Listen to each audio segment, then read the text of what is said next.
¿Qué tal? Un saludo a todos. Mi nombre es Antonio Rafael González Vera. Soy licenciado en psicología y el día de hoy les voy a compartir este tema que es tálamo, un tema de neuroanatomía funcional. Bienvenidos a este canal. El tálamo es una estructura ovoide, es un conjunto de núcleos, de cuerpos de células, por lo tanto es un conjunto de sustancia gris, que tiene una longitud de 3 centímetros, una altura de 1,5 centímetros y un ancho de 1,5 centímetros. Se encuentra en la parte superior o dorsal del tronco encefálico, por encima del mesencéfalo y por arriba del tálamo. Recordemos que todas nuestras estructuras en el encéfalo vienen en pares, por lo tanto tenemos un tálamo derecho, un tálamo izquierdo, y en el 70% de las personas estos dos tálamos están unidos por un puente de sustancia gris que se llama masa intertalámica o adhesión intertalámica. El tálamo está limitado en la parte superior o dorsal por una superficie libre que constituye el piso del ventrículo lateral. En la parte posterior está limitado por el espacio subaracnoideo entre el fórnix y el esplenio del cuerpo calloso.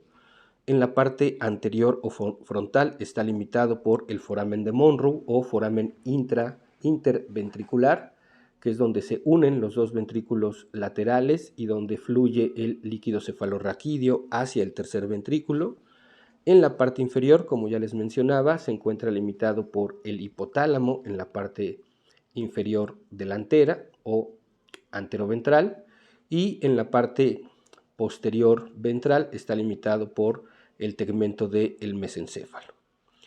En la parte media, los tálamos están divididos por el tercer ventrículo. Básicamente las paredes del tálamo forman el techo del tercer ventrículo, y en la parte lateral está limitado por el brazo posterior de la cápsula interna, que es un conjunto de axones que viene descendiendo del área motora primaria.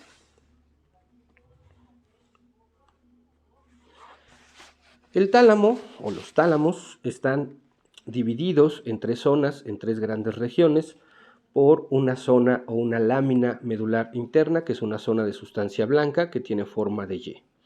En la imagen podemos observar esta zona en gris e iluminados, ¿no?, de diferentes color: amarillo los núcleos anteriores, azul los núcleos mediales y de rojo lo que sería la zona lateral del tálamo. Cada una de estas zonas tiene diferentes núcleos, y también dentro de lo que es la lámina medular interna se encuentran algunos núcleos o en la parte del medio. Los núcleos del tálamo. La parte anterior, como ya habíamos mencionado, es la que está iluminada en color amarilla, solamente se le conoce así como núcleos del grupo anterior o grupo anterior del tálamo. La parte dorsal tiene dos núcleos, el más pegado a la lámina medular interna es el núcleo dorsomedial, y el que está más cerca de la masa intertalámica es el núcleo fino de la línea media. En la imagen están señalados con las letras de M y la letra M respectivamente, están en azul. La región lateral está formada por dos bandas de núcleos, uno que va por la parte superior o la parte dorsal, serían todos los núcleos laterales dorsales, y una banda inferior o ventral, y serían todos los núcleos laterales ventrales, ¿no? En la parte de la región o de la banda dorsal encontramos de adelante hacia atrás, de anterior a posterior, el núcleo lateral dorsal, detrás de este el núcleo lateral posterior, y detrás de este el núcleo pulvinar, que es el núcleo más grande de los núcleos talámicos.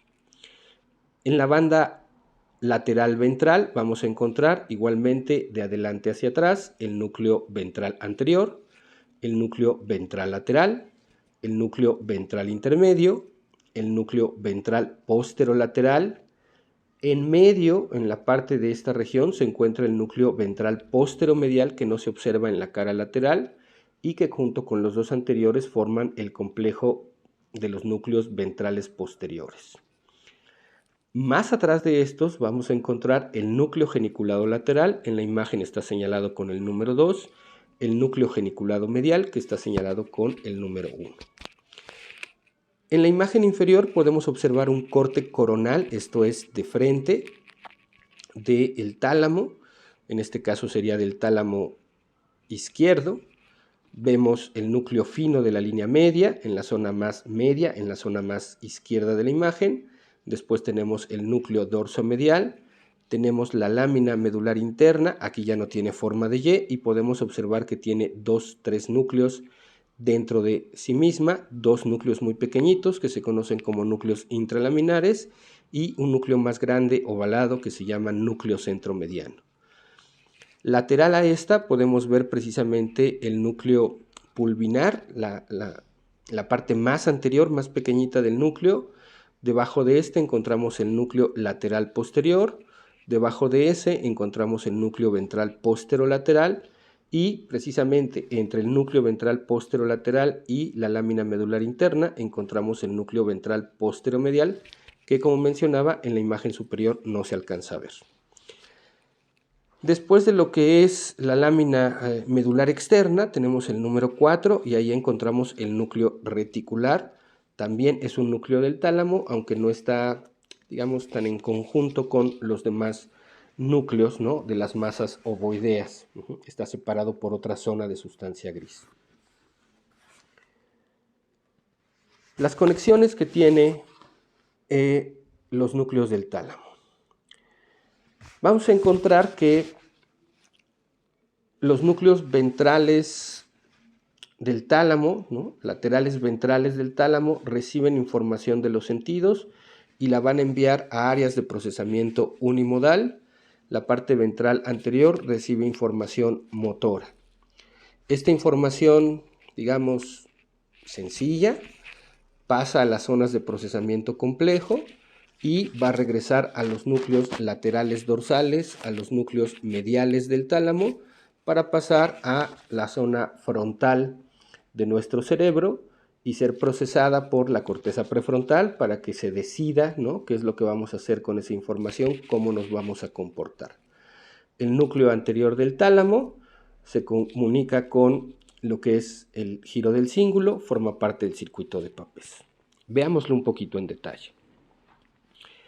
Si nos fijamos en la imagen inferior, vamos a encontrar lo que son los colículos o cuerpos geniculados lateral y medial, y el cuerpo geniculado medial se conecta con lo que es las áreas 41 y 42 del lóbulo temporal, pertenece a los giros de Heschel, el área auditiva primaria.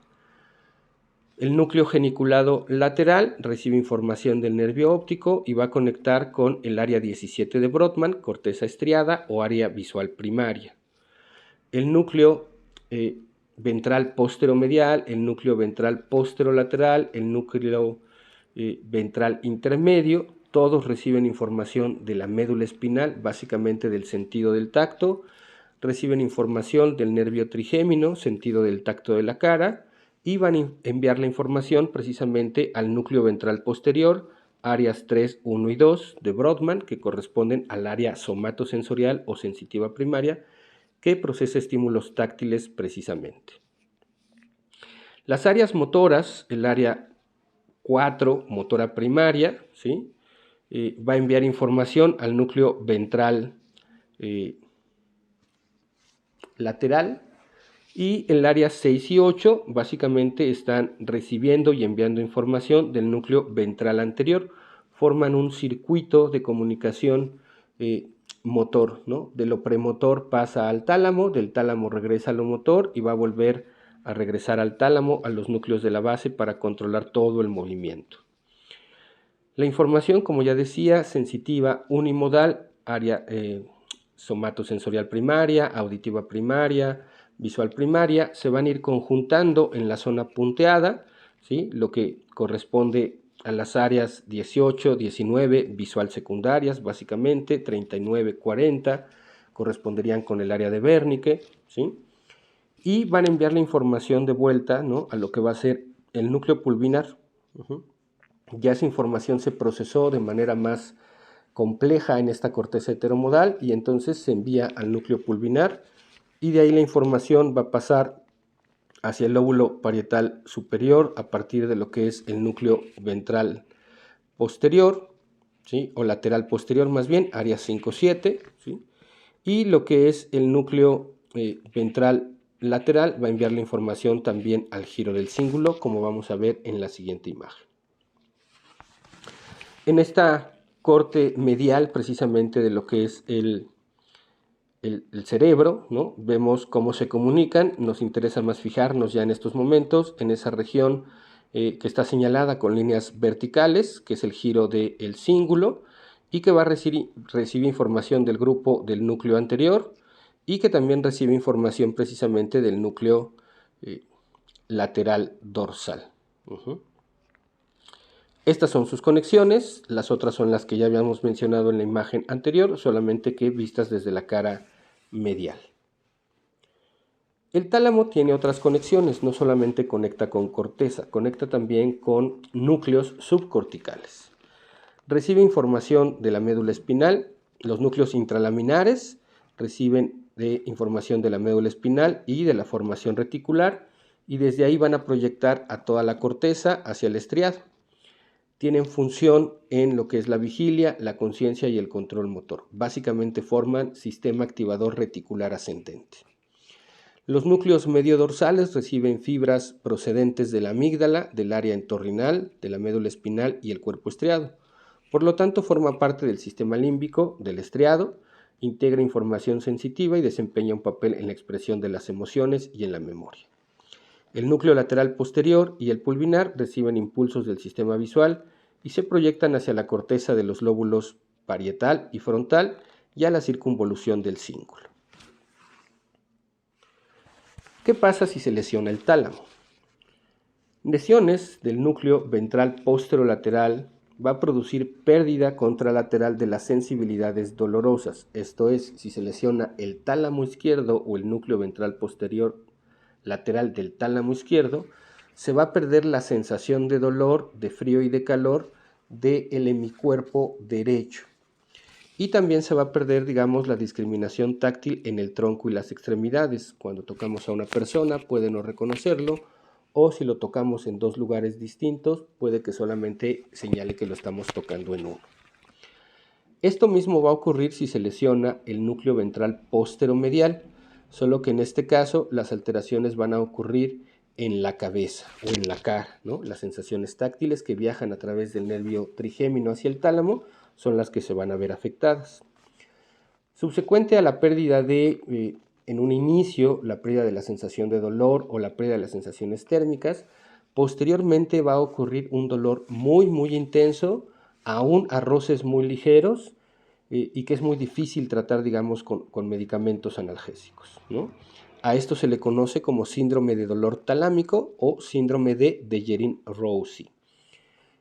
¿Por qué ocurren estas lesiones en estos núcleos? Generalmente ocurren por un accidente cerebrovascular, ¿no?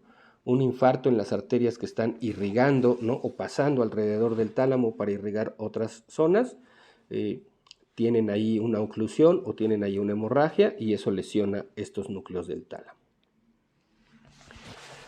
Otras alteraciones, digamos, lesiones del núcleo pulvinar pueden originar una afasia sensorial. Recordemos que el núcleo pulvinar está enviando y recibiendo información de la corteza de procesamiento heteromodal posterior, ¿no? La encrucijada temporoparieto-occipital, donde se encuentra el área de Wernicke, que se encarga precisamente de procesar la información auditiva del lenguaje, ¿no? Por eso aparecería una afasia sensorial. Lesiones del núcleo medio dorsal puede producir lugar a alteraciones de memoria, básicamente una amnesia anterógrada, dificultad para aprender nueva información, con confabulación, lo que se conoce como síndrome de Wernicke-Korsakoff. Y bueno, eso es toda la información por esta sesión, por este tema, esperando que haya sido un tema de su interés, que les haya sido útil. Si así lo fue, compártanlo para que otras personas también puedan verlo. Dejen un like, dejen un pulgar arriba y nos vemos en el siguiente video. Muchas gracias por su atención.